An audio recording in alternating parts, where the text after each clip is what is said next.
Buenos días, Perú. Buen inicio, mes de octubre. En esta oportunidad me encuentro con el economista Rafael Belaúnde, candidato a la presidencia de la República, con quien conversaremos en tres aspectos.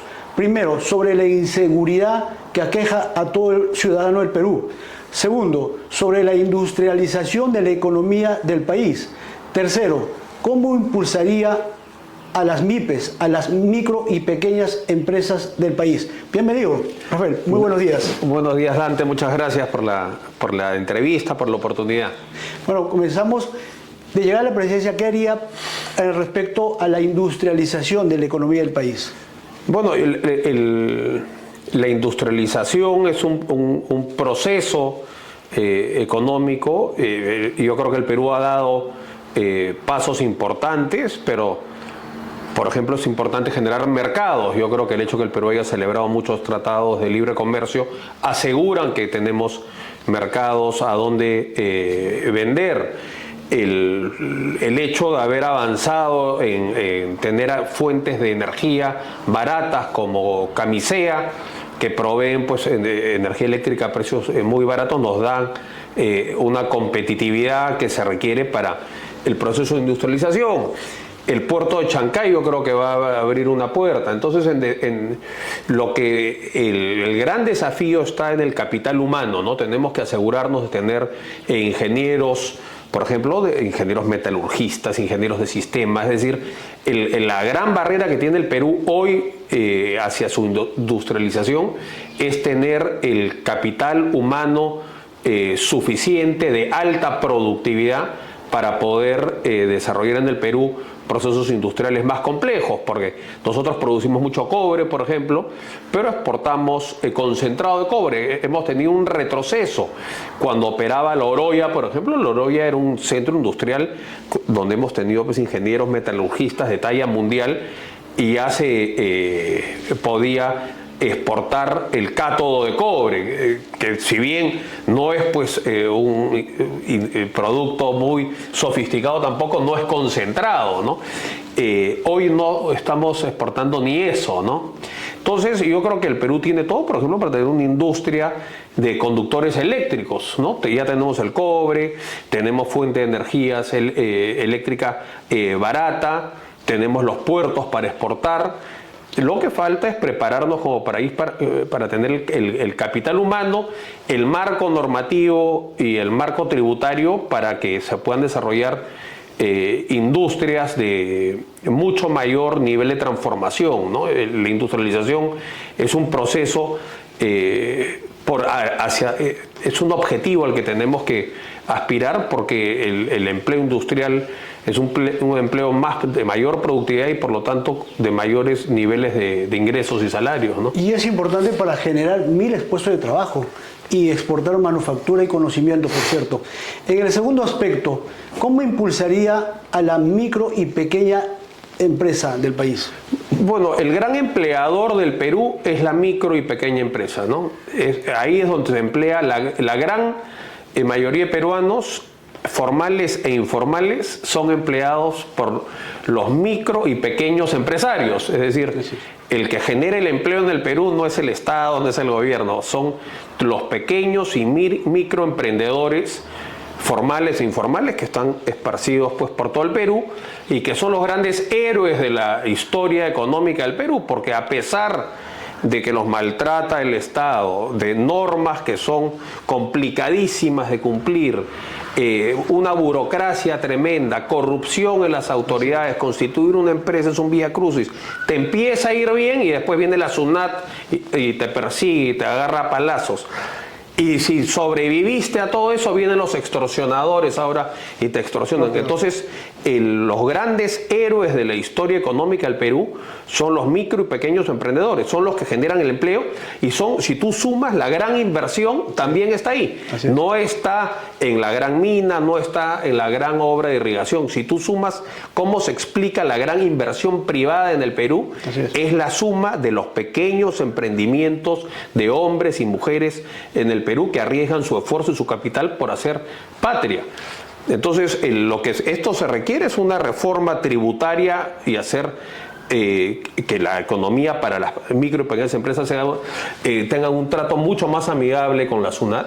Tiene que haber una reforma en la tramitología, en la velocidad. Simplificarlo, ¿no? Simplificar, abaratar, quitar discrecionalidad a las municipalidades que obstruyen y te hacen problema por todo. Tienen que haber incentivos para consolidar patrimonialmente las micro y pequeñas empresas. Tienen que haber incentivos ahí a la reinversión, por ejemplo, ¿no? Si tú reinviertes, es decir, haces tu negocio más sólido y más grande, esa reinversión la deberías de poder deducir de tus impuestos, por ejemplo. Tiene que haber también una reforma laboral, porque las micro y pequeñas empresas padecen cada vez que hay un encarecimiento en los sueldos o que se multiplican el número de feriados. Que el Perú ahora es el paraíso de los feriados. Los feriados alguien los tiene que pagar. Sí. Entonces entiendo que una corporación minera pues enorme no siente que le pongas en vez de 10 feriados, 20 feriados al año. Pero una micro o pequeña empresa es la diferencia entre ser formal o ser informal. Entonces tenemos que entender que los puestos de trabajo no aparecen del éter, de la nada, ¿no? Hay un emprendedor, una emprendedora que está poniendo horas de esfuerzo, está arriesgando su capital por generar trabajo, por generar producción, y tenemos que tener pues un mínimo de consideración contra todo, con todas esas personas emprendedores que están haciendo grande el Perú, ¿no? Así es. Y tener en cuenta que somos 7 millones de entre emprendedores micro, empresas grandes o medianas. En el aspecto más importante que nos aqueja a todos los peruanos, que nos tiene tenso, sobre todo la inseguridad. ¿Qué hacer por el tema de inseguridad? Bueno, yo creo que el Perú tiene que aprender de la enorme victoria, del enorme éxito que tuvo en la lucha contra el terrorismo, y lo que funcionó ahí va a funcionar contra la delincuencia, porque el principal flagelo hoy es la extorsión y el sicariato que es la consecuencia de la extorsión, ¿no? Y para combatir la extorsión lo que tiene que haber es un grupo como fue el GEIN contra el terrorismo, igual un grupo que puede operar en la base aérea de Las Palmas o en la o en la base naval.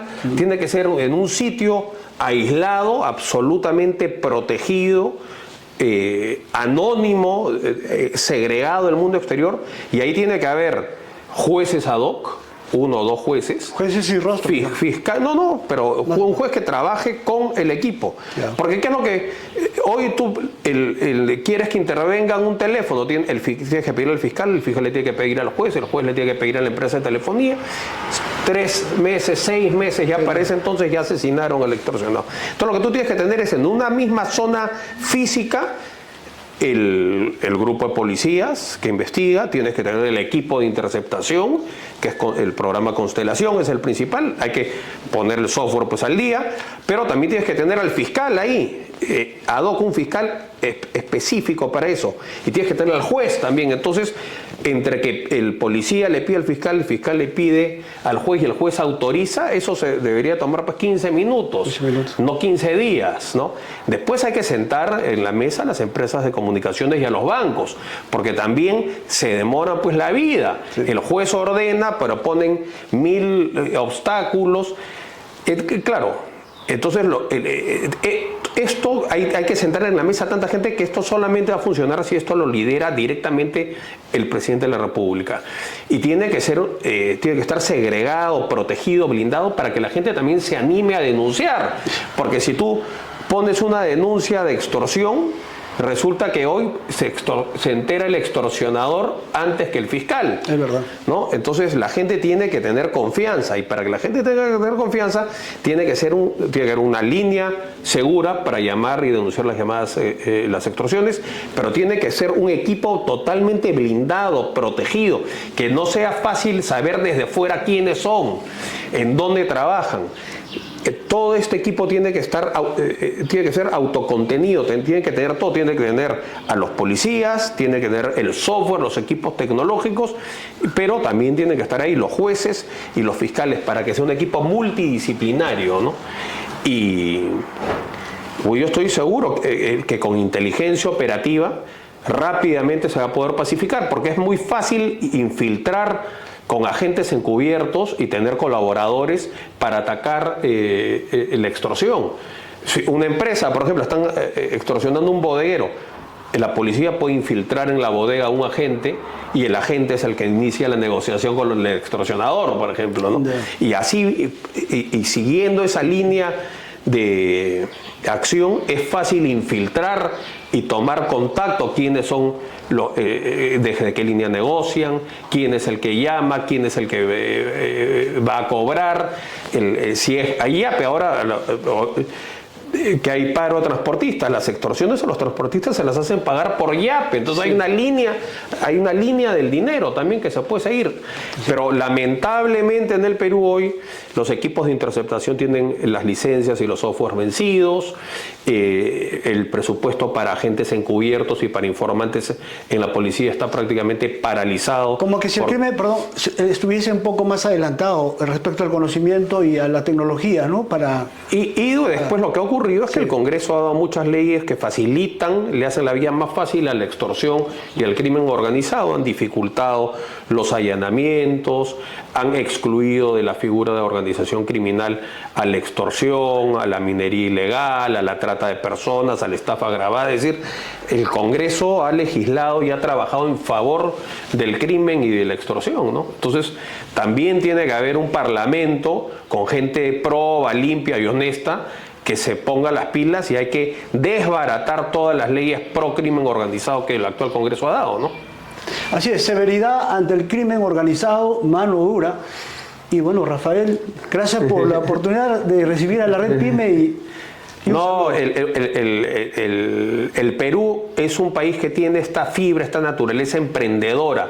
El peruano no quiere que le regalen nada, no es un país de gente de mano tendida. Lo que quieren es que los dejen trabajar, que el Estado los deje trabajar, que la SUNAT los deje trabajar, que la normativa y la burocracia los deje trabajar, y después que el Estado provea la seguridad mínima para que puedan trabajar sin que los asesinen. Entonces yo creo que el rescatar ese orgullo, esa identidad emprendedora del Perú, tiene que ser la principal línea de acción. Nosotros, a diferencia de otros países, tenemos esta vena emprendedora, capitalista, y esa es la gran fortuna, ese es el gran activo que tiene el Perú, y en vez de ponerle obstáculos, tenemos que agarrar ese enorme potencial y usarlo como el gran viento a favor para navegar el camino a nuestra prosperidad, ¿no? Así es. Muchas gracias, amigos pymes, muchas gracias. Micro y pequeños empresarios a nivel nacional, Rafael Belaunde, que nos recibió en su oficina. Los esperamos en la próxima oportunidad.